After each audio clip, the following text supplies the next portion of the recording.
Hello बच्चों, मैं आपका यार सर किस्टन कोचिंग सेंटर का डायरेक्टर। वैसे तो आज हम लोग एबायोटिक फैक्टर में टेम्परेचर पढ़ेंगे।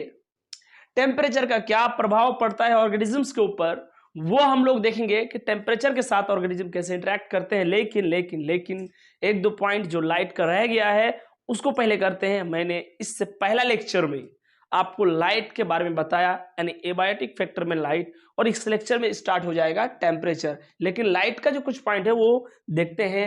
लाइट इफेक्ट्स, लाइट क्या क्या चीज को इफेक्ट करता है। सबसे पहले एडॉप्टेशन, यानी रहने का एडेप्टेशन, व्यवहार, हैबिट को लाइट बदल सकता है। जैसे अगर मैं बात करूं many species of herbs and shrubs, herbs और श्रब्स का मैनी स्पीसीज, जनरली वो लोग जो हर्ब्स श्रब्स छोटे छोटे होते हैं, वो पेड़ पौधे जनरली बड़ा बड़ा पेड़ के कैनोपी के भीतर छिप जाते हैं। अगर मैं बात करूं, ये बड़ा बड़ा बड़ा प्लांट्स है, ये बड़ा बड़ा बड़ा ट्रीज है, प्लांट्स है, इनके यहाँ पर हर्ब्स और सब्स मिलते हैं। मेरा आपसे सवाल है, क्या इसको बहुत ज्यादा लाइट मिलेगा? नहीं, इनके पास हमेशा लो इंटेंसिटी का लाइट रहता है, हाई इंटेंसिटी का लाइट तो ऊपर ही रह जाता है। तो इन लोगों ने रहते रहते ऐसा एडेप्टेशन किया कि कम इंटेंसिटी में अच्छा खासा फोटोसिंथेसिस कर लेते हैं। ये एक एडेप्टेशन ही है, कम लाइट में ज्यादा फोटोसिंथेसिस करना। इन स्पीसीज ने ये एडेप्टेशन किया है। तो हर्ब सब्स का बहुत सारा species remains in overshadowed area overshadowed है, इन प्लांट्स का कैनोपी ज्यादा है। इन्होंने क्या एडेप्टेशन किया? Maximum photosynthesis on low light intensity, come light intensity में ज्यादा से ज्यादा फोटोसिंथेसिस कर पा रहा है।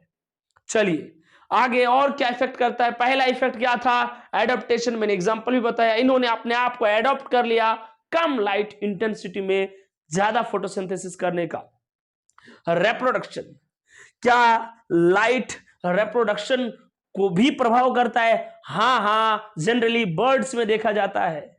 पक्षियों में गोनाड्स का डेवलपमेंट, यानी एग्जांपल के तौर में मैं बोलूं, उनके ओवरी और टेस्टिस का डेवलपमेंट होने के लिए बर्ड्स में लाइट का इंटेंसिटी एक बहुत ही मेजर फैक्टर है।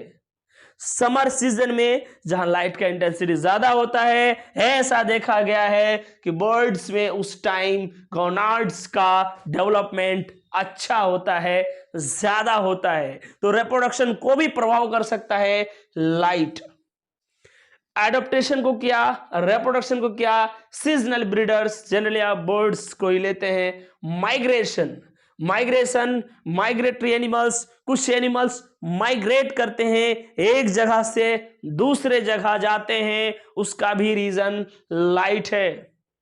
सिर्फ लाइट के लिए ही माइग्रेशन हो यह जरूरी नहीं है, लेकिन माइग्रेशन भी एक रीजन है। माइग्रेशन भी होता है कभी कभी लाइट के कारण। लाइट का इंटेंसिटी, बहुत सारे ऐसे एनिमल्स है, फिशेस है, एक जगह से दूसरे जगह जाता है। जैसे लाइट का इंटेंसिटी यहाँ हाई, यहां से वहां चला गया, वहां से यहां आ गया, यानी लाइट एडेप्टेशन को प्रभाव डालता है। एडेप्टेशन के ऊपर लाइट का प्रभाव है, रिप्रोडक्शन के ऊपर लाइट, माइग्रेशन में, माइग्रेट करने में, इसमें भी लाइट का रोल है। और टेम्परेचर, आपको पता है हमारे अर्थ में टेम्परेचर इंक्रीज होने का एकमात्र फैक्टर है लाइट।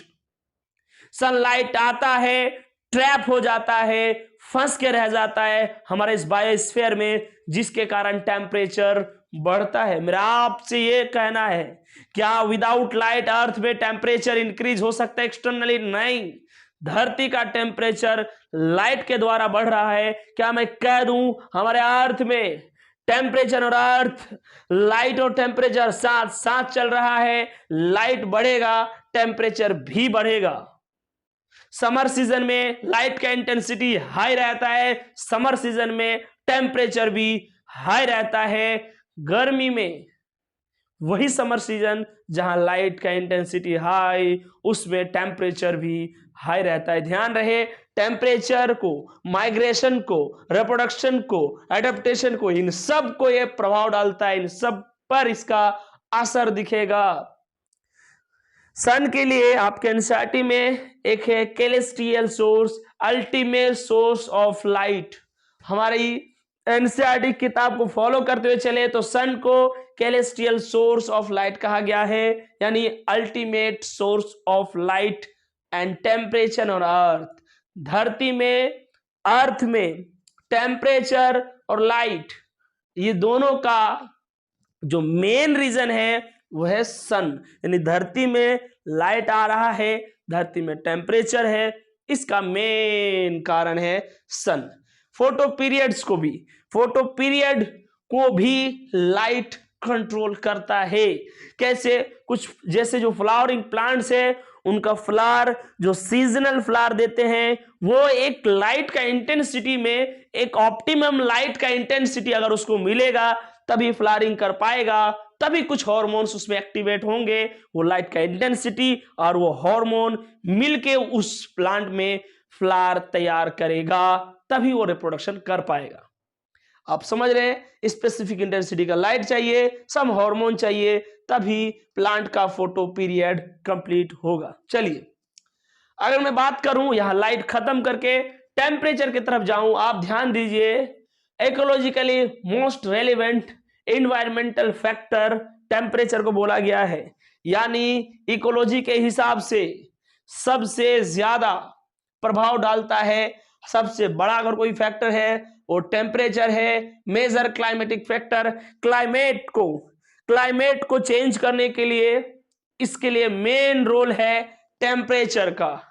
टेम्परेचर मॉइस्चर को भी कंट्रोल करता है, टेम्परेचर वाटर कंट्रोल करता है, टेम्परेचर ह्यूमिडिटी को भी कंट्रोल करता है। तो टेम्परेचर जैसा रहेगा उसके हिसाब से क्लाइमेट बन जाएगा।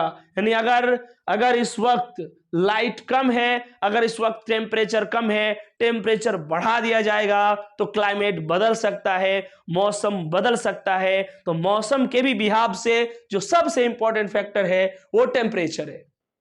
हम लोग एबायोटिक फैक्टर में वाटर पढ़ेंगे, एबायोटिक फैक्टर में सॉइल पढ़ेंगे, गैसेस पढ़ेंगे, लेकिन इन्वायरमेंट को कंट्रोल करने के लिए, या फिर अगर मैं बात करूं तो मौसम को कंट्रोल करने के लिए, क्लाइमेट को कंट्रोल करने के लिए जो मोस्ट इंपॉर्टेंट फैक्टर है वो टेम्परेचर है। Major factor for animal distribution, animal distribution कहां किस प्रकार का एनिमल पाया जाएगा उसके लिए भी टेम्परेचर का बड़ा रोल है, क्योंकि टेम्परेचर के हिसाब से एनिमल अपने आप को एडॉप्ट करते हैं, रहते हैं, और वही टेम्परेचर, देखिए टेम्परेचर स्पीसीज डिस्ट्रीब्यूशन में मेन रोल रखता है। स्पीसीज डिस्ट्रीब्यूशन, कहां किस प्रकार का स्पीसीज पाया जाता है धरती में, वहां उसके टेम्परेचर के हिसाब से जो एडॉप्ट, क्योंकि टेम्परेचर डायरेक्ट इंजाइम काइनेटिक्स पर प्रभाव डालता है। यानी इंजाइम रिएक्शन करके, जो इंजाइम बनता है, इंजाइम से जो हमारा शरीर का मेटाबॉलिज्म चलता है, और वही मेटाबॉलिज्म यानी एंजाइम खुद टेम्परेचर पर निर्भर करता है। टेम्परेचर एंजाइम पर डायरेक्ट प्रभाव डालता है और एंजाइम से शरीर का मेटाबॉलिज्म चलता है, यानी रिएक्शंस वगैरह चलता है सेल के अंदर। तो आपको ध्यान रहे टेम्परेचर जो है वो स्पीसीज डाइवर्सिटी कहां किस प्रकार का होगा, इसमें भी इसका बहुत बड़ा रोल है टेम्परेचर का। क्योंकि तीनों स्टेट्स का वाटर फिजिकली कैसा रहेगा, वाटर सॉलिड रहेगा यानी बर्फ के हिसाब से, कि वाटर लिक्विड रूप में रहेगा, कि वाटर गैसियस फॉर्म में रहेगा, ये सारा का सारा डिसीजन टेम्परेचर लेता है। इसीलिए स्पीसीज डाइवर्सिटी कहाँ किस प्रकार का होगा ये टेम्परेचर के हाथ में है। तो अगर मैं बोलूं इफेक्ट एंजाइम काइनेटिक्स, मैंने आपको समझा दिया। अब टेम्परेचर को हम लोग नापते हैं। अगर मैं बात करूं टेम्परेचर को नापने की, तो अगर हम वाटर से बाहर टेम्परेचर को नापते हैं, यानी आपके रूम में अगर टेम्परेचर को थर्मोमीटर से नापा जाता है, इधर उधर अगल बगल का टेम्परेचर नापने के लिए थर्मोमीटर यूज किया जाता है। लेकिन अगर मैं बात करूं इनसाइड वाटर, अगर वाटर के अंदर जाके टेम्परेचर नापना है कि पानी के अंदर कितना तापमान है, पानी कितना गर्म है, उसके लिए थर्मिस्टर का यूज किया जाता है। इफेक्ट ऑफ टेम्परेचर और प्लांट्स के ऊपर अगर मैं बात करूं कि टेम्परेचर का क्या असर पड़ेगा प्लांट्स के ऊपर, सबसे पहला आप ध्यान रखिए, हाई टेम्परेचर होगा यानी ज्यादा अगर टेम्परेचर होगा तो ट्रांसपिरेशन यानी वाटर का लॉस ज्यादा होगा, वाटर का लॉस ज्यादा होगा तो ड्राइनेस होगा तो इसको हम लोग डेसिकेशन बोलते हैं। क्या बोलते हैं? डेसिकेशन। इसका मतलब ड्राइनेस कब? जब हाई टेम्परेचर रहेगा, वाटर लॉस ज्यादा होगा।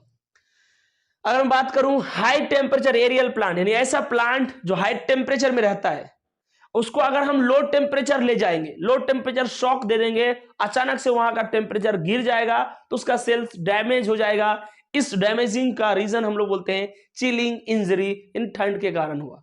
ध्यान रहे, हाई टेम्परेचर वाला एरिया वाला प्लांट, यानी ऐसा प्लांट जो हाई टेम्परेचर एरिया में रहने का आदत है, अगर उस प्लांट को हम लो टेम्परेचर वाला एरिया में ले जाएंगे, यानी लो टेम्परेचर शॉक दिए, तो उसका सेल्स डैमेज होगा, चिलिंग इंजरी रीजन बनाएगी।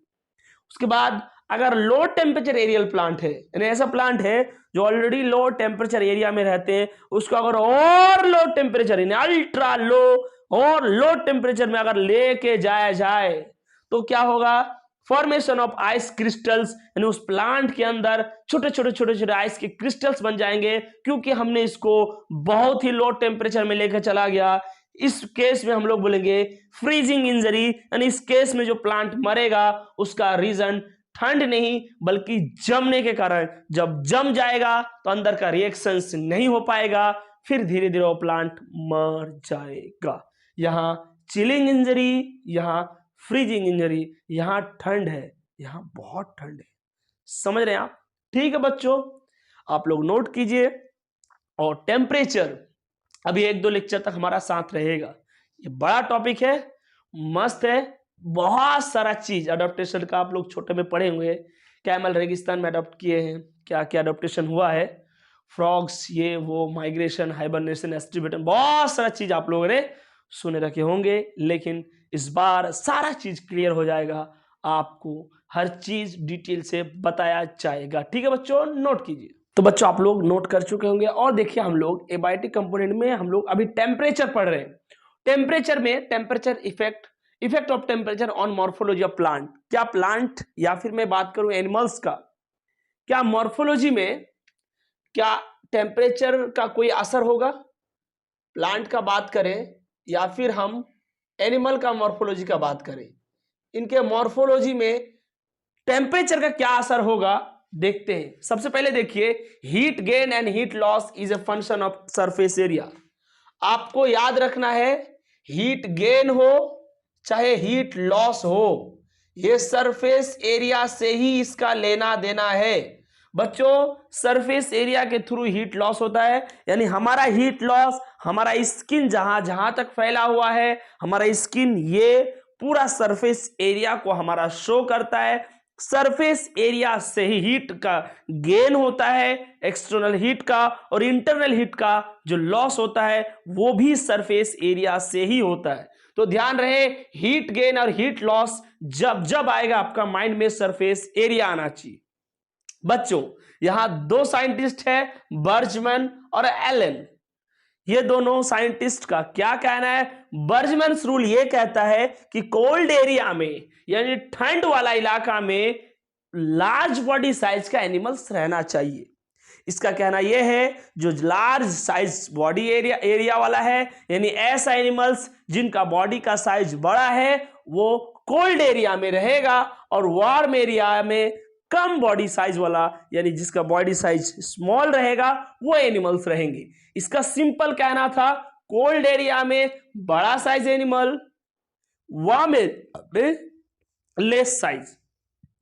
चलिए, जैसे इन्होंने एग्जांपल बताया, डिजर्ट लिजार्ड इन डिजर्ट। सर, डिजर्ट तो हॉट एरिया है, यानी डिजर्ट तो वार्म एरिया है, यहां कम बॉडी यानी छोटा साइज का एनिमल होना चाहिए, लेकिन सर कैमल रह रहा है। मैं बात कर रहा हूं यहां मॉर्फोलॉजी का, ध्यान रहे, मॉर्फोलॉजिकल एडेप्टेशन कैमल के पास नहीं है। कैमल ने टेम्परेचर को कंट्रोल करने के लिए, टेम्परेचर से खुद को बाहर का टेम्परेचर से रिलेट करने के लिए, गर्मी से बचने के लिए उन्होंने मॉर्फोलॉजिकल नहीं, फिजियोलॉजिकल एडेप्टेशन किया। कौन सा एडेप्टेशन? फिजियोलॉजिकल एडेप्टेशन किया। फिजियोलॉजिकल एडेप्टेशन जैसे कि टांग बड़ा, यह मॉर्फोलॉजी है, लेकिन फिजियोलॉजी कैसे है? जो है कैमल जो है वो अपना शरीर के अंदर जो स्वेट ग्लैंड्स है उनको एक्टिव करते हैं और स्वेट ग्लैंड से स्वेट निकलता है। और जब वो स्वेट गर्म हवा से टकराएगा तो जैसे स्वेट को वहां से हटाने के लिए, पसीना को हटाने के लिए, पसीना वहां से अंदर का हीट लेके उड़ता है। मैं आपको एग्जांपल दूं, आप अगर ऐसे ही खड़े हैं सिंपल, और अगर हवा का झोंका चले आपको कम ठंड लगेगा एज कंपेयर टू अगर आपका शरीर में पानी लगा हुआ रहे। सर मतलब यह है, अगर आप अभी जस्ट तालाब से नहा के उठ रहे, आपका शरीर में पानी है, अगर हवा चलेगा आपको ज्यादा ठंड लगेगा।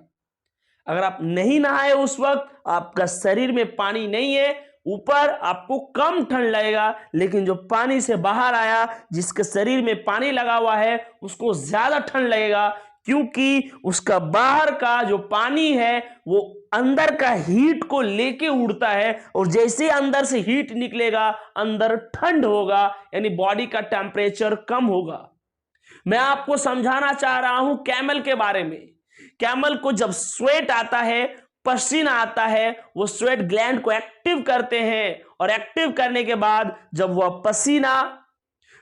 पसीना बाहर का गर्म वाला हवा से टकराएगा, पसीना अंदर का हीट लेके उड़ेगा, तो कैमल का बॉडी का टेम्परेचर मेंटेन रहेगा।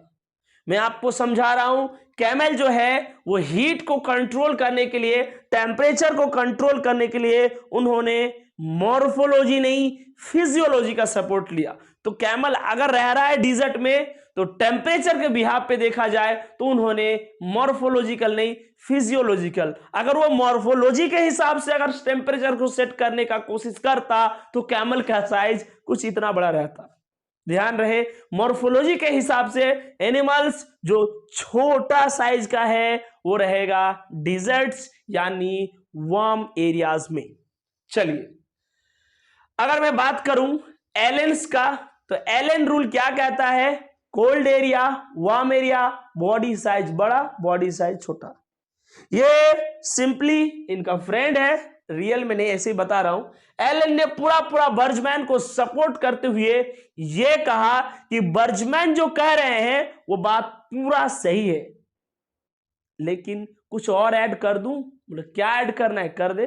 बोले उन्होंने कहा था कोल्ड एरिया में बॉडी बड़ा साइज वाला स्पीसीज रहेगा और वार्म एरिया में कम बॉडी साइज छोटा साइज स्पीसीज। मैं एक बात कह दूं। बोले क्या, बोलो। बोले ये बोलना चाह रहा हूं कोल्ड एरिया में बॉडी ज्यादा बड़ा साइज का स्पीसीज एनिमल रहेंगे, उसके साथ साथ उनका एक्सटर्नल बॉडी पार्ट छोटा होगा, और वार्म एरिया में जो बॉडी साइज कम है उसका एक्सटर्नल बॉडी पार्ट जो है वो लार्ज होगा।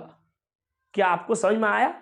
समझ में ये बोल रहा है कि जो कोल्ड एरिया में बड़ा बॉडी साइज एनिमल रहेगा उसका एक्सटर्नल बॉडी पार्ट स्मॉल होना चाहिए, और यहां एक्सटर्नल बॉडी पार्ट बड़ा होना चाहिए। एक्सटर्नल बॉडी हो गया जैसे कि पूंछ हो गया, कान हो गया, ये एक्सटर्नल बॉडी पार्ट है। तो ध्यान रहे। अब देखिए मैं थोड़ा सा आपको बता रहा हूं, अब रीजन बोल रहा हूं भाई, इसको आपको अच्छे से सुनना है। मैं रीजन बताऊंगा क्यों कोल्ड एरिया में बॉडी साइज बड़ा एनिमल वाला रहेगा और क्यों वार्म एरिया में स्मॉल बॉडी साइज वाला एनिमल रहेगा। मैं आपको रीजन बता रहा हूं। पहला, सबसे पहले देखिए, अगर मैं एक क्यूब लूं आपके सामने, क्यूब, ध्यान से देखिए, ये एक क्यूब है और ये क्यूब का साइड है 1। अगर आप मैथ पढ़े होंगे तो आपको पता होगा क्यूब का 6 गो फेस होता है। ये तो वैसे क्यूब है ही नहीं, क्यूबॉइड है, बट इसका 6 फेस होता है। 1 2 3 4 5 6, टोटल 6 फेस होता है एक क्यूब का। डाई जो आप लूडो में देखते हैं वो एक प्रकार का क्यूब है, ये आपका क्यूब है।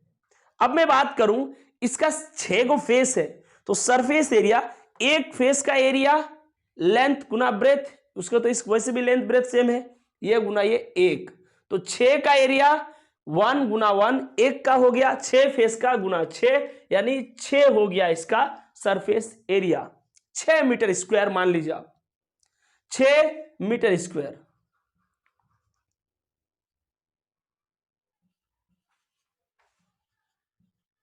6 मीटर स्क्वायर। अब वॉल्यूम का अगर मैं बात करूं तो क्यूब का वॉल्यूम लेंथ गुना ब्रेथ गुना हाइट, लेंथ वही, ब्रेथ भी वही, हाइट भी वही है, तो हो गया आपका 1 गुना 1 गुना 1 metre cube. 1 metre cube volume है, सरफेस एरिया है 6 मीटर स्क्वायर। अब मैं क्यूब को बड़ा कर दिया, क्यूब को मैं कर दिया 2 मीटर साइज वाला, 2 मीटर साइज वाला क्यूब हो गया। सरफेस एरिया एक फेस का सरफेस एरिया क्या हो गया, 2 गुना 2 यानी 4, तो 6 फेस का 2 गुना 2 गुना 6 यानी 24 मीटर स्क्वायर, और ये हो गया 8 मीटर क्यूब हो गया वॉल्यूम।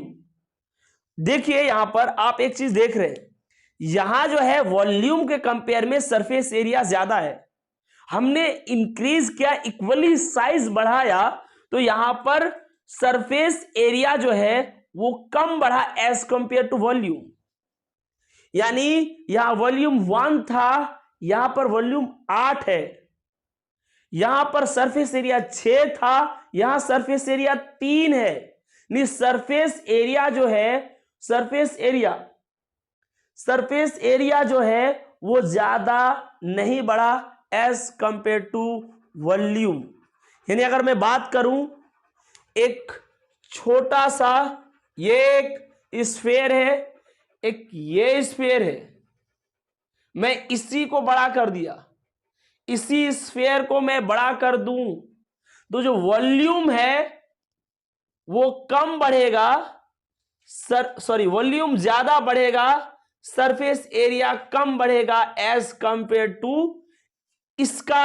अगर मैं बोलूं इसका वॉल्यूम, इसका सरफेस एरिया, उसका वॉल्यूम, उसका सरफेस एरिया, तो जिस रेट से वॉल्यूम बढ़ता है उस रेट से सरफेस एरिया नहीं बढ़ता है, क्योंकि सरफेस एरिया बढ़ता है स्क्वायर में और वॉल्यूम बढ़ता है क्यूब में। यानी अगर ये 3 है तो ये 9 होगा,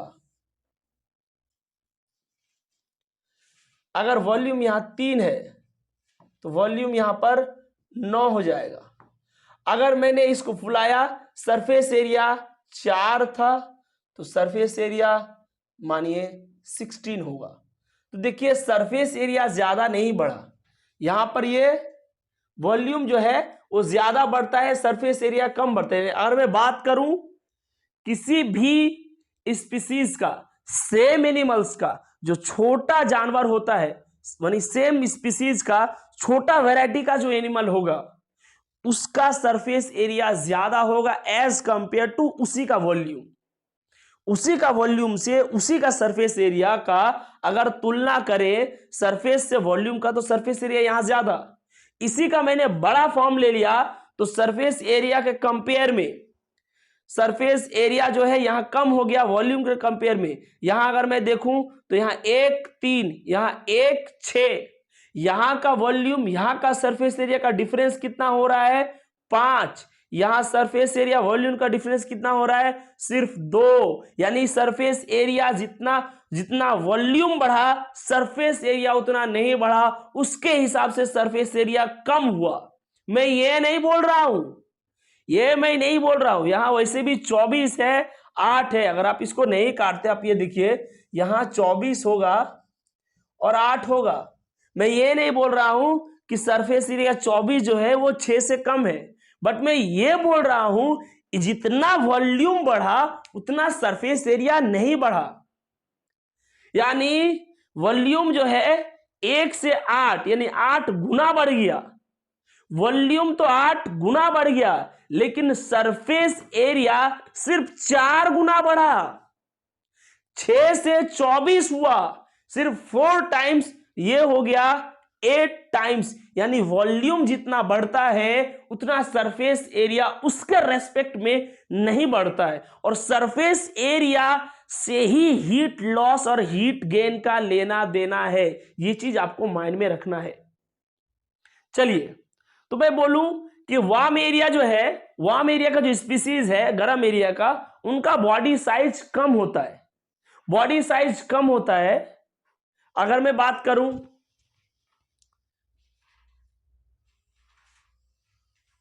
ये वार्म एरिया में अगर कोई एनिमल रह रहा है, अब यहां देखिए, तो उसका हीट लॉस देखिए, जो हीट लॉस और हीट गेन ये सरफेस एरिया के हिसाब से हो रहा है।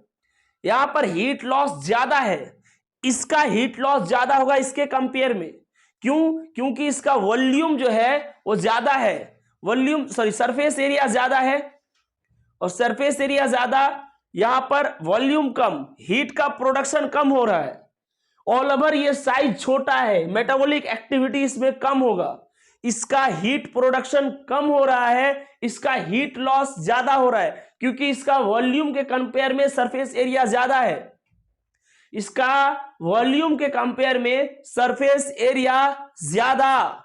वॉल्यूम के हिसाब से देखा जाए हीट का प्रोडक्शन वैसे कम हो रहा है, क्योंकि ये छोटा है, हीट प्रोडक्शन कम, ऊपर से हीट लॉस ज्यादा। इसको हीट का कमी हो रहा है, इसको कहां रहना पड़ेगा? गर्म एरिया में। बर्जमैन भी वही कह रहे थे, एलन भी वही कह रहे थे, ये स्पीसीज को जिनका बॉडी साइज कम है उसको गर्म एरिया में रहना पड़ेगा, यानी वार्म एरिया का एडॉप्टेशन करना पड़ेगा। Adaptation for warm area.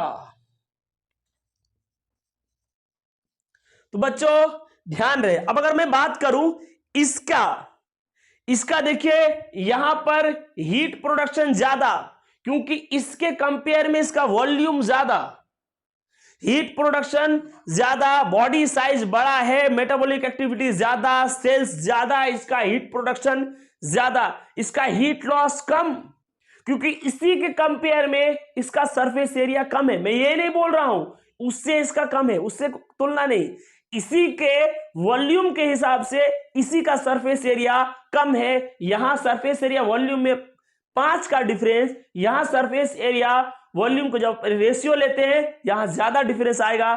मैं बात कर रहा हूं यहां हीट लॉस कम, प्रोडक्शन ज्यादा, प्रोडक्शन ज्यादा हो रहा है और लॉस कम हो रहा है, तो अल्टीमेटली इसको गर्मी ज्यादा लग रहा है। इसके पास सोचिए प्रोडक्शन ज्यादा हो रहा है, हीट बन ज्यादा रहा है, लेकिन हीट खर्च कम हो रहा है, तो यहां पर इसको अल्टीमेटली कोल्ड एरिया एडाप्टेशन करना पड़ेगा। Cold area adaptation. तो बच्चों ध्यान रहे, मैंने आपको बताया बर्जमैन रूल, एलन रूल। बर्जमैन कह रहे थे जो छोटा जानवर है, जिनका साइज छोटा है, वो आम इलाका में रहेगा, और जिसका साइज बड़ा है वो कोल्ड इलाका में रहेगा। कोई बात नहीं, यहां तक सच था। एलन ने आके बोला सही बात है, जो कोल्ड एरिया में रहेगा जिसका बॉडी साइज ज्यादा होगा, लेकिन एक्सटर्नल बॉडी पार्ट स्मॉल होना चाहिए। क्योंकि फिर ये स्मॉल इसीलिए होना चाहिए, इसका मैं आपको एक रीजन बताऊं क्यों। क्योंकि बॉडी साइज ज्यादा क्या इन्होंने, बॉडी साइज ज्यादा करके सरफेस एरिया नहीं बढ़ता है। यानी अगर देखा जाए इसका सरफेस एरिया इसके कंपेयर में कम है, इसका सरफेस एरिया इसके कंपेयर में ज्यादा है, तो ये बॉडी साइज को ज्यादा करके हीट को लॉस करना चाहता है। और फिर अगर इसमें कोई छोटा अगर जुड़ जाएगा, एक्सटर्नल बॉडी पार्ट अगर बड़ा जुड़ जाएगा, तो फिर उसको प्रॉब्लम होगा। तो बॉडी साइज बड़ा होगा लेकिन एक्सटर्नल बॉडी पार्ट स्मॉल होगा, यहां पर बॉडी साइज छोटा, एक्सटर्नल बॉडी पार्ट लार्ज होगा। ठीक है बच्चों, आप लोग काम कीजिए, इसको नोट कीजिए, और फिर हम लोग इसके बाद नेक्स्ट लेक्चर में इसी से रिलेटेड यानी effect of temperature on physiology पढ़ेंगे। मॉर्फोलॉजी खत्म। ध्यान रहे कैमल डिजर्ट में रह पा रहा है।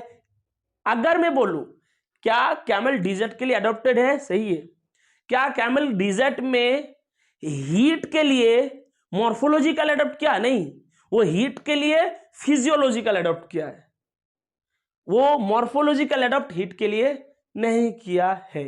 वो क्या है? Physiological adaptation. ठीक है बच्चों, आप लोग इसको नोट कीजिए।